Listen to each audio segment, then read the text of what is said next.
For more, we're joined by 4 former U.S. intelligence officials who met with Snowden to give him an award for integrity and intelligence. In Minneapolis, we're joined by Coleen Rowley. She was a special agent for the FBI from 1981 to 2004. She was a division legal counsel for 13 years, taught constitutional rights to FBI agents and police. Rowley also testified before Congress about the FBI's failure to help prevent the 9/11 attacks. She was awarded Time Person of the Year. In Washington, D.C., we're joined by Ray McGovern, the former senior CIA analyst whose duties included preparing the president's daily brief and sharing national intelligence estimates. He did that intelligence brief for former President George H.W. Bush. We're also joined by Thomas Drake, National Security Agency whistleblower. In 2010, the Obama administration charged Drake with violating the Espionage Act after he was accused of leaking classified information to the press about waste and mismanagement at the agency. The charges were later dropped. We're also joined by Jesselyn Radack, National Security and Human Rights Director at the Government Accountability Project, former ethics advisor to the United States Department of Justice. We welcome you all back from Russia. I want to start with Thomas Drake. You yourself, having worked for the National Security Agency, tell us about this trip that you took to Russia to give Edward Snowden an award.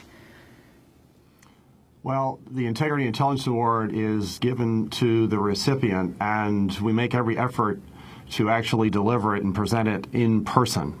And given that he was in Russia, we made arrangements to go to Russia and present him with the Sam Adams Integrity Intelligence Award. Who is Sam Adams?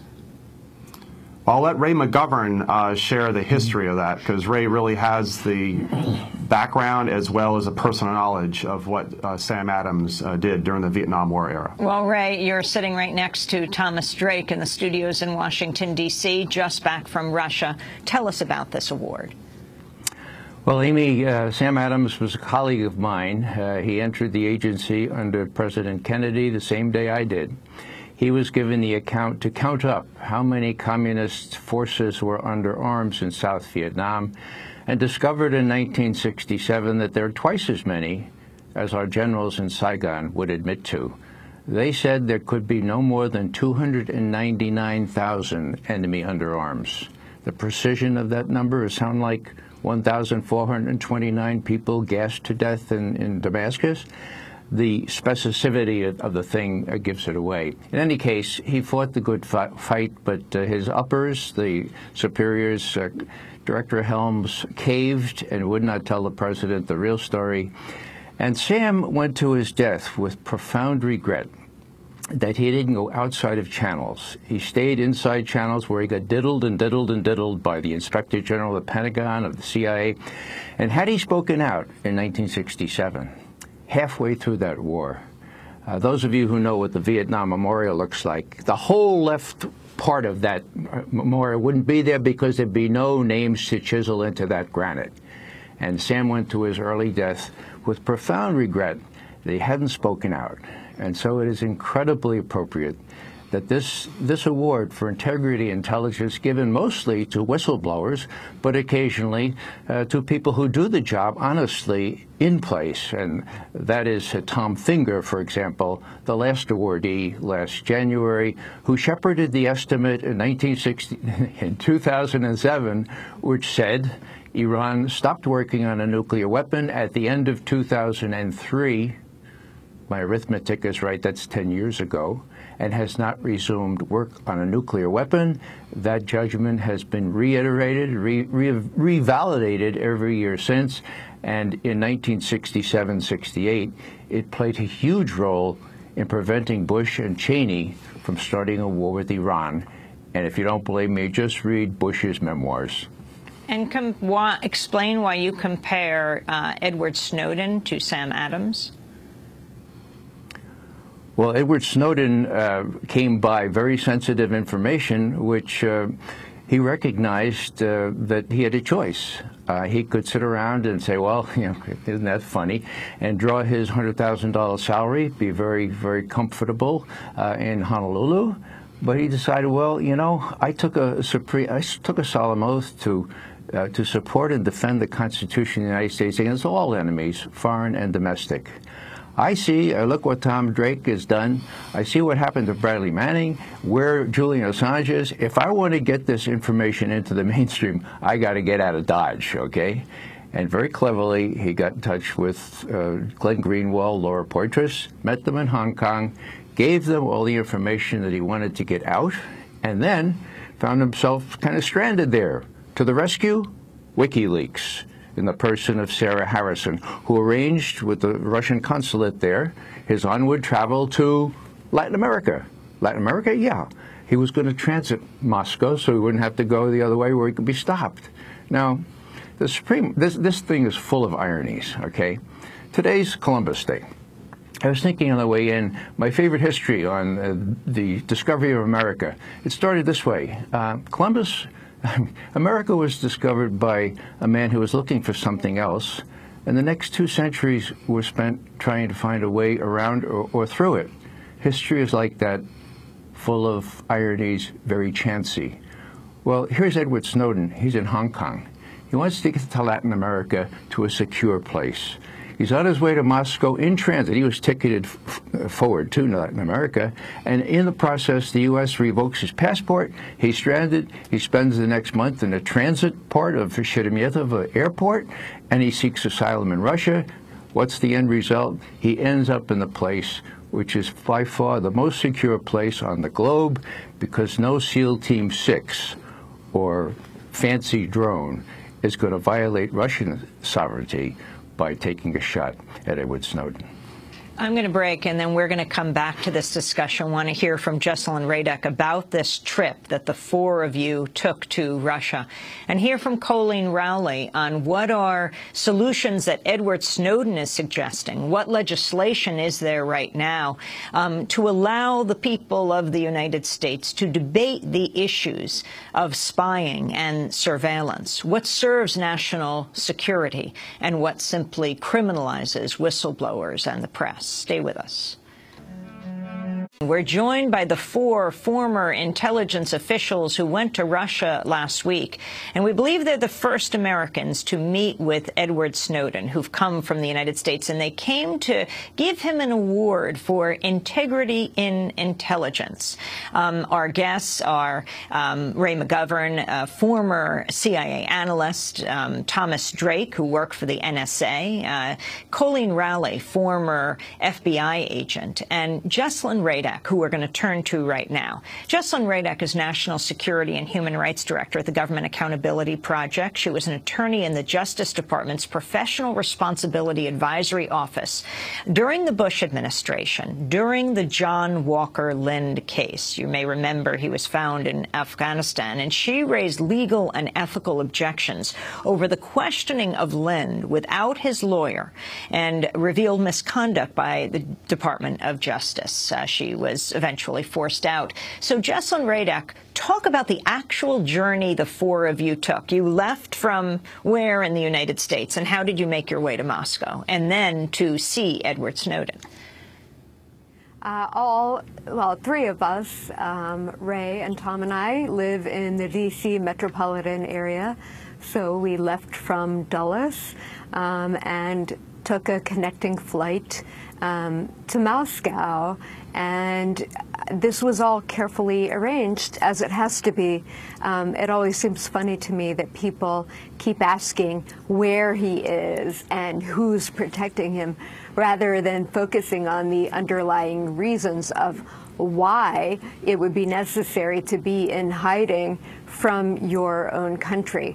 But all 4 of us were greatly honored to be able to be the first Americans to see him since Hong Kong, and to get over there and be greeted with open arms by the Russian government, Anatoly Kucherena in particular, and actually be able to see Ed and Sarah Harrison and just give them a hug and let them know that we had complete solidarity with what they were doing, and I know it probably feels very isolating for them, given all the vitriol you hear coming from the U.S. government Where you were in Moscow?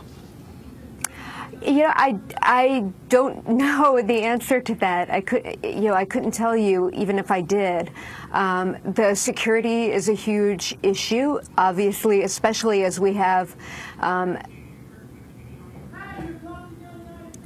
you know, there's a lot of issues with security, especially considering the former director of NSA and CIA, Michael Hayden, and the House Intelligence Committee chair, Mike Rogers, joke about putting him on the kill list. And there's been a worldwide manhunt for Mr. Snowden. That's no secret. So I think people should really look at the question behind why he would be in any kind of hiding or in an undisclosed location, and why someone who tells the truth and blows the whistle on massive illegality by the U.S. government, why they would have to go to another country to do so and then seek asylum from yet another country in order to gain protection. Jesselyn Radack, what did Edward Snowden tell you, and what did you tell him as you presented the award? As we presented the award, we each read from various other famous people in history, including Martin Luther King, people who were also smeared as being traitors and turncoats and hurting the country, and later history realized they were heroes. Other people like Ben Franklin. We talked about that with him and how he was supported, that despite what the U.S. government is saying, about 60% of our country is in support of NSA reform. And I think despite all that he's dealing with, he is incredibly focused on whistleblower protection, on surveillance reform, and on journalist source confidentiality. So even though he has all of these other things going on, for him, he is incredibly focused on surveillance reform and that it be meaningful. And while there are a number of bills before Congress right now, most of them focus on the Patriot Act Section 215 and very little on FISA Section 702. So he was very well versed, very centered, very balanced, and very engaging, and has a wicked sense of humor, which was very, very fun.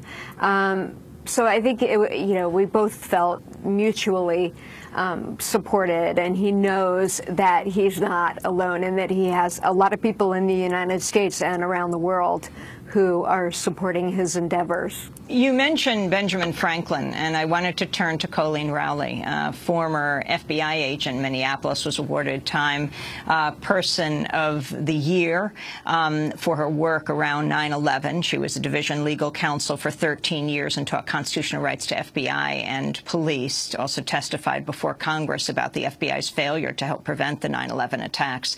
Coleen, what does Ben Franklin have to do with Edward Snowden? Well, most people would not have any way of knowing that significantly one of the founding fathers of our country was vilified exactly the same and for the same reason as Edward Snowden. In 1773 or 74, Ben Franklin was Postmaster General, and it came to his attention that there were communications between the British and the colonist overseers that American colonists would not be accorded the same civil rights as British citizens. And because they thought they had to keep the American colonists, at bay or whatever. So they were not according American colonists the same rights. And Ben Franklin, to his credit, became a whistleblower in 1773, only to be vilified and called every name in the book by the British and by the American governor at the time. He was actually stripped of his Postmaster General status. So we can see how history and time changes everything. And in the case of Ben Franklin, it changed rather quickly. I'm going to go to Edward Snowden in his own words. In his interview with Glenn Greenwald and Laura Poitras from June in Hong Kong, when he first revealed who he was, Snowden explained why he made the decision to become a whistleblower. When you're in positions of privileged access, like a systems administrator for these sort of intelligence community agencies, you're exposed to a lot more information on a broader scale than the average employee. And because of that, you see things that may be disturbing, but over the course of a normal person's career, you'd only see one or two of these instances. When you see everything, you see them on a more frequent basis, and you recognize that some of these things are actually abuses. And when you talk to people about them in a place like this where this is the normal state of business, people tend not to take them very seriously and, move on from them. But over time, that awareness of wrongdoing sort of builds up, and you feel compelled to talk about it. And the more you talk about it, the more you're ignored, the more you're told it's not a problem, until eventually you realize that these things need to be determined by the public, not by somebody who was simply hired by the government. That was Edward Snowden when he first came to Hong Kong, interviewed by journalists Laura Poitras and Glenn Greenwald. I want to turn back to Thomas Drake, who you yourself worked for the National Security Agency for many years. Can you talk about which of Snowden's disclosures, of the many documents he leaked, which of his disclosures about the NSA were most important? Well, the first one is no doubt that was the -80 order, compelling Verizon through a secret FISA court order submitted by the FBI to turn over every phone record that it has each and every day to NSA. That's the first one. We're talking about a truly vast scale, well over 100 million phone numbers. Without suspicion, without any probable cause, not tied to any kind of investigation of any sort, just simply being turned over to add to the haystack. The second one that comes to mind would be the PRISM disclosures. This goes beyond just the metadata, which in itself is quite extraordinary, but gets to the heart of content, of subscribers of U.S.-based internet service providers hosting servers on which millions and millions of subscribers were determined in terms of the definition of their foreignness, giving NSA extraordinary and unprecedented access to those accounts on a routine basis through various technical means, either direct access or being afforded access by these same providers. And I think the third mechanism actually is beyond just the vast violations of the sovereignty of U.S. citizens, but also now the surveillance state going well beyond the borders and the boundaries of the United States and violating the sovereignty and integrity of nations as well as individual citizens and other countries through various arrangements through telecommunication providers, as well as the internal secret services of the respective host nations. I mean, this is truly unprecedented in history. And what we're seeing is, secrecy and surveillance are completely subverting security and liberty, not just the United States, but for many, many citizens around the world.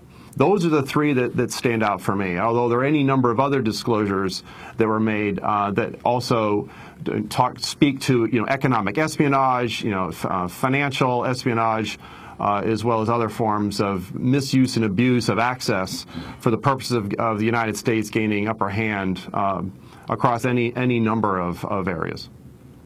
Ray McGovern, you said over the weekend, as you visited with Edward Snowden, that he had no top secret information, as you were questioned about whether the information that Edward Snowden brought with him from the United States was turned over to Russian authorities, where he is now, or Chinese authorities when he was in Hong Kong.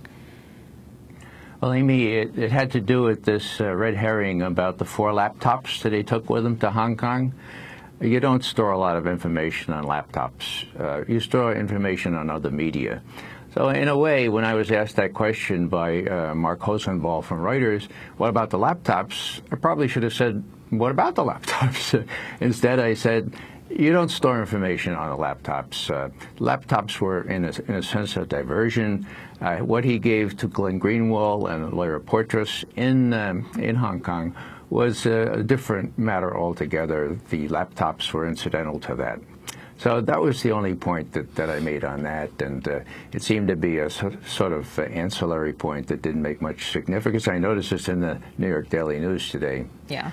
The secretive Foreign Intelligence Surveillance Court has approved a request by the National Security Agency to extend its dragnet collection of U.S. phone records. The Office of Director of National Intelligence, James Clapper, disclosed the court's approval on Friday. Clapper has previously denied before Congress that the NSA collects such data, but the Obama administration's touted a policy of declassifying select information following leaks by NSA whistleblower Ed Snowden. I want to turn to that now famous clip of Clapper in March telling Democratic Senator Ron Wyden of Oregon the National Security Agency does not wittingly collect data on millions of Americans. Does the NSA collect any type of data at all on millions or hundreds of millions of Americans? No, sir. It does not. Not wittingly. There are cases where they could inadvertently, perhaps, collect, but not wittingly. That's James Clapper. He's now admitted that statement was false and apologized to Congress. In June, Clapper sent a letter to the Senate Intelligence Committee saying he misunderstood the question. Quote, "I have thought long and hard to recreate what went through my mind at the time," he said. Clapper wrote, "My response was clearly erroneous, for which I apologize." I want to go back to Coleen Rowley, former FBI a special agent from 1981 to 2004, again named Person of the Year by Time magazine after the 9/11 attacks. Coleen, you recently were at Congress to hear more testimony for officials. This moment where Clapper didn't tell the truth and now said he's trying to figure out what was going through his mind to lie to Congress, are these officials sworn in when they testify? Well, I don't know if he was sworn in that other time, but the October 2nd hearing, which was to discuss possible reform of the Foreign Intelligence Surveillance Act, neither General Alexander nor Clapper were sworn in. And this was in contrast to the law professors who merely gave their opinion on the law afterwards, who were forced to raise their right hand and swear to tell the truth. So, you know, when Edward Snowden says it's not oversight, it's undersight, I have been saying it's not oversight, it's overlook. Because in essence, the directors who are fact witnesses to what has occurred and have dissembled to the American public and not told the truth, and even to Congress. Senator Wyden was absolutely stunned to know that there were secret interpretations of FISA law, and yet have James Clapper tell the American public the opposite. The New York Post published an article called "Rogues Go to Russia to Celebrate Snowden." In it, journalist S.A. Miller wrote, quote, "A fan club of U.S. traitors went all the way to Russia to give an award to their hero, Terror Watch secret spiller, Edward Snowden." Jesselyn Radack, you worked in the Justice Department. You were an attorney there in the Justice Department's Professional Responsibility Advisory Office. Can you respond, rogues to Russia? They're talking about you. Yes, I understand that, despite the fact that I'm a legal ethicist and have served on the D.C. Bar Legal Ethics Committee. Tom Drake was completely vindicated. There's nothing traitorous about him. He went through all internal channels that he could have gone through as an NSA whistleblower, to his boss, to the NSA General Counsel, to the Department of Defense Inspector General, and to two 9/11 congressional committees. And they turned around and prosecuted him for espionage, which is one of the most serious charges you can level against an American.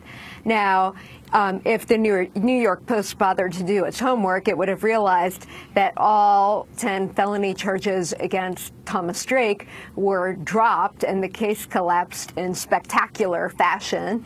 It would realize that Coleen Rowley was never under any kind of criminal cloud, and instead Time magazine made her Person of the Year in 2003, the year of the whistleblower.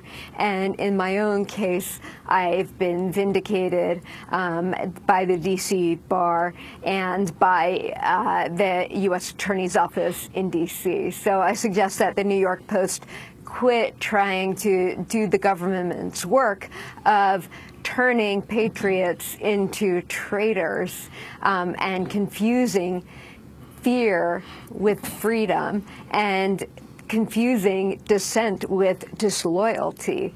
I am glad to be in the company of people who went over to see Ed, and Ed is part of that same group. And while history will remember Ed favorably, I am quite sure it is not going to remember New York Post headlines to the effect of the one you read.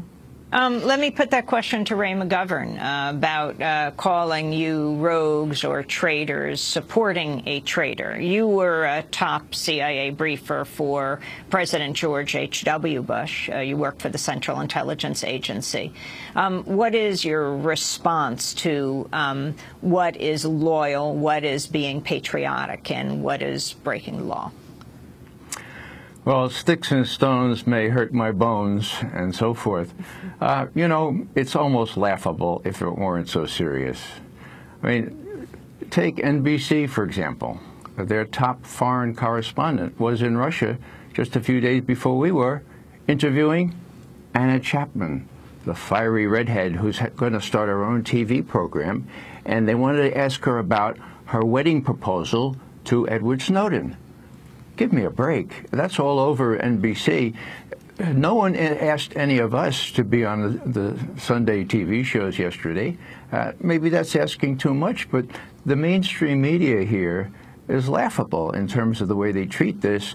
They're very much part of the government apparatus, and they follow the government line. So if they're going to call me a rogue, well, I've been called worse things.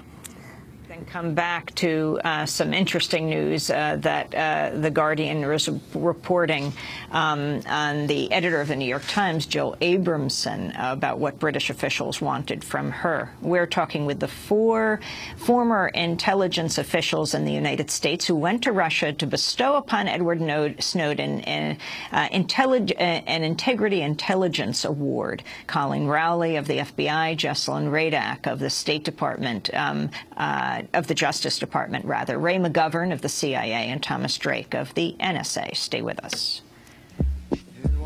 This is Democracy Now!, democracynow.org, The War and Peace Report. I'm Amy Goodman. The Guardian is reporting the editor of the New York Times, Jill Abramson, has confirmed that senior British officials attempted to persuade her to hand over secret documents leaked by the former National Security Agency contractor Edward Snowden.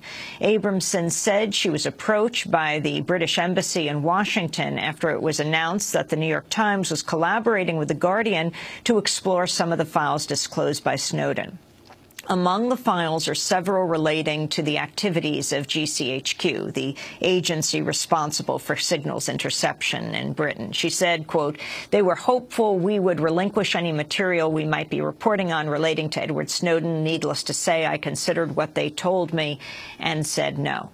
Thomas Drake, you worked for the National Security Agency. You were prosecuted by the U.S. government for attempting to leak information about what you were most disturbed by in the National Security Agency. Can you respond to this latest news of the British intelligence trying to get the head of the New York Times to hand over the NSA documents of Edward Snowden?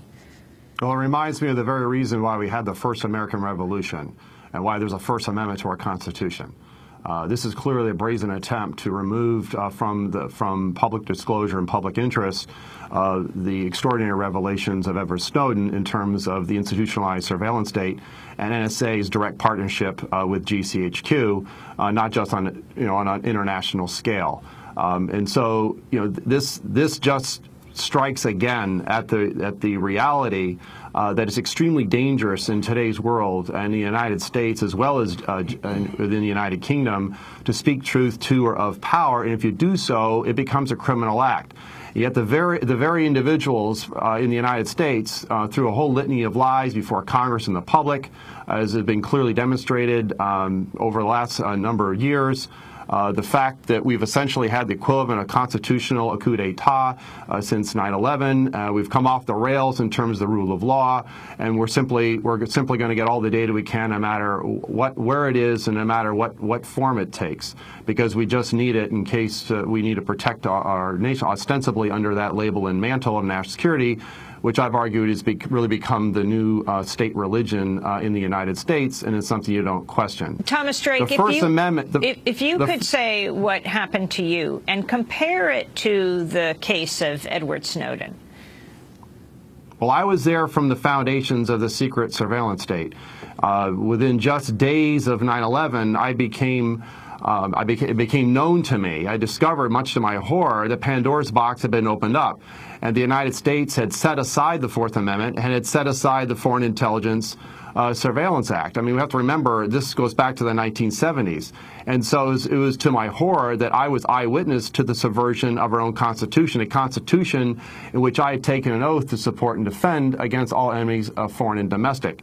And so I knew that if I remained silent, that I would be complicit in the government conduct in violation of the rule of law and the Constitution, and I would not do so. And so I began a multi-year set of activities to blow the whistle on the secret surveillance programs that ultimately were the foundation in the first years after 9/11 that became institutionalized, and then we have the prima facie evidence, the documented evidence that Edward Snowden has disclosed with extraordinary conviction of courage to make it available in the public interest. You cannot have governance in the United States, without the consent of the governed. And what we have is a secret government who's governing out consent and is doing so in secret coercion. Are Snowden's disclosures changing the way the NSA works? I want to talk about legislation right now. A Republican Congress member who co-authored the Patriot Act is poised to introduce a new bill to curb spying by the National Security Agency. Congressmember Jim Sensenbrenner helped to expand spying powers under U.S. intelligence agencies under George W. Bush, but now says the programs have gone too far. Coleen Rowley, why don't you take this one in Minneapolis, former FBI agent, Time Whistleblower of the Year. You worked for the agency for decades. What about what is being proposed now as a result of what Edward Snowden has revealed? Well, in our visit, we were told, Edward Snowden, that he had begun the debate by disclosing to American citizens what was going on, this massive spying upon American citizens. We were happy to tell him the debate has begun, but he is very concerned, and this is actually the reason he has sacrificed so much, is that he wants to see these laws, these secret interpretations of law, I should say, fixed. And, of course, the debate has begun. The Senate Judiciary has had hearings. They've heard, unfortunately, from Clapper and Alexander, who have not been truthful.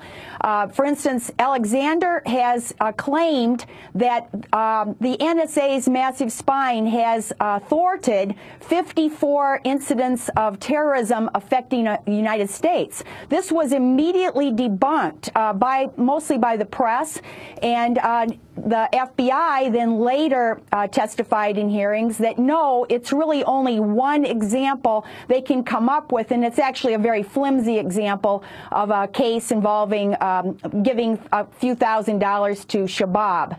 So here's the problem. Senator Feinstein and others are able to kind of in a very misleading way revise history and claim that if NSA had been collecting the massive data before 9/11, these attacks would not have occurred. They can do this because many people have forgotten that the 9/11 Commission and the various inquiries concluded just the opposite of what Dianne Feinstein is saying. Back then, the rationale was that the dots were not connected, and the dots were not connected because there was too much intelligence flowing in. Officials claim that intelligence is like a fire hose and we can't get a sip from a fire hose. That was the excuse for why they had all this information, specific clues, including hijackers or terrorist suspects who came into California, and CIA Director Tenet never told the FBI. Of course, the case in Minnesota where the FBI did not itself act upon intelligence, and the amount of intelligence that was not even read, let alone appreciated, assessed, and then acted upon. So this whole history is being revised and turned on its head now. So this collection of data, reform. So this collection of data is actually hurting national security because there's too much information pouring in, and it's hard for them to sift through this. I wanted to go to Ray McGovern, former CIA analyst. Earlier this month, during a cybersecurity panel hosted by the Washington Post, former National Security Agency Director Michael Hayden joked about putting Edward Snowden on a kill list after learning of his nomination for a European Human Rights Award. Hayden said, quote, "I must admit, in my darker moments over the past several months, I'd also thought of nominating Mr. Snowden, but it was for a different list." Chairman of the House Intelligence Committee, Chair Mike Rogers, responded, "I can help you with that." Ray McGovern, can you comment on this, and how is Edward Snowden getting by in Russia? Well, I asked Ed whether he was aware of these suggestions, shall we say, that he'd be put on the kill list for assassination. He kind of winced and shook his head as if to say, my God, you know, what has our country become? It's unconscionable that these people would joke about things like that, but it shows the poverty of thought and the determination to make this, I call him a patriot, not a hero. Heroes can be dismissed. Edward Snowden's a patriot, okay? And it's easier to dismiss this fellow if you frontally attack him personally the way these folks have done. I want to say one more thing. Tom Drake, when he was acquitted, the judge upbraided the Justice Department, saying you had no business persecuting this person for 4 years. Guess what? Tom had an experience in Moscow when he met Ed Snowden, and I'm sure Tom was thinking, wow, I guess some good can come out of this, because it was Ed Snowden who freely said right up front that it was Tom's example. What happened to him by going through channels that persuaded Ed Snowden to seek a more circuitous route, and now he is in total safety, at least for this year. Your thoughts very quickly on that, Tom Drake. We just have 10 seconds. Well, I feel extraordinary kinship with Edward Snowden. I mean, he's held up the mirror to the government. He wants the Constitution restored. He wants the rule of law restored. He wants a surveillance state disbanded. I mean, that's the reality. It's gone far beyond its mandate to deal with terrorism and other threats to the nation. And finally, Sarah Harrison could be also very seriously endangered by all that she has done, targeted by the British and U.S. governments. Was there concern about this, Tom? Yes, well, I mean, she's sacrificed herself and essentially is in her own way under her own